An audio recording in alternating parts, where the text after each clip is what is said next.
Dans notre dernier magazine, nous avons vu comment nos déchets ménagers étaient revalorisés. Mais qu'en est-il du contenu de nos poubelles jaunes? Avant de repartir pour une seconde vie, il faut séparer ces différentes matières les unes des autres. Visite une usine de tri dans le Nord Finistère.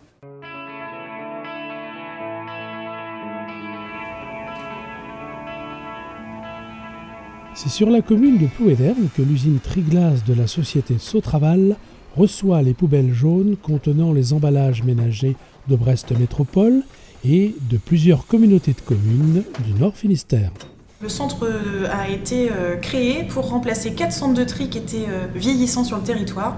Et donc les communautés de communes ont décidé de mettre en commun leurs moyens de manière à pouvoir faire ce centre de tri qui était plus performant. Le volume trié ici à l'année est de 27 000 tonnes par an, ce qui représente 100 tonnes par jour, donc c'est l'équivalent de 10 remorques. Donc tout ça, ça représente 144 communes en tout et près de 540 000 habitants.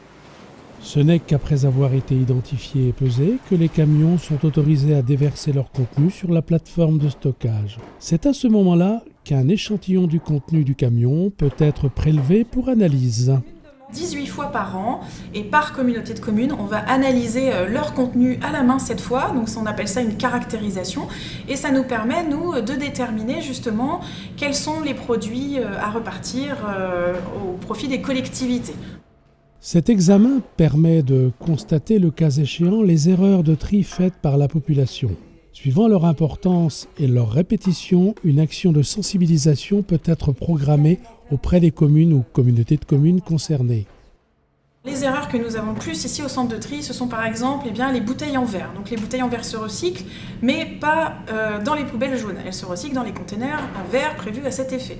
On a aussi beaucoup de restes alimentaires, des couches.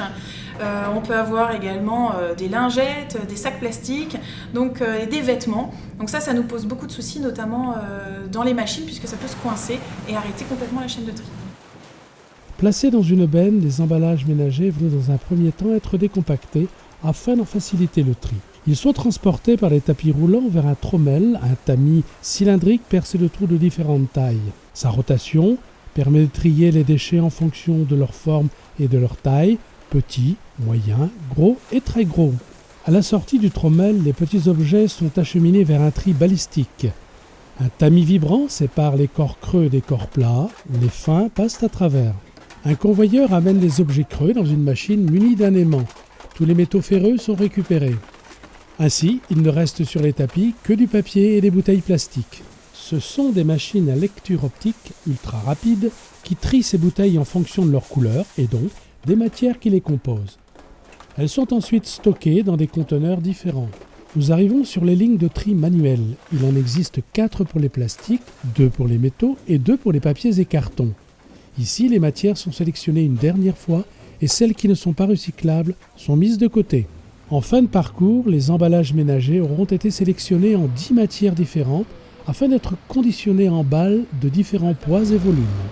Tout ce qui est trié ici, en fait, nous sommes rémunérés sur nos heures de tri, donc les marchandises repartent dans les circuits de recyclage et sont rachetées aux collectivités, et c'est ainsi que la collectivité peut récolter de l'argent de manière à absorber son coût de traitement de nos ordures en général, ordures ménagères et ordures recyclables.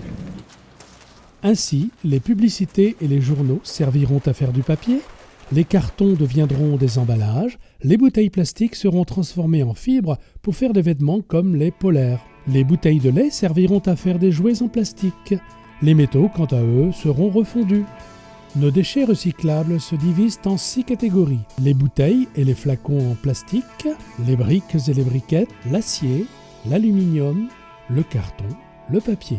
Quant aux déchets ne présentant pas de valeur de transformation, ils seront acheminés à Brest sur le site de la Sotraval au Spernote pour être brûlés.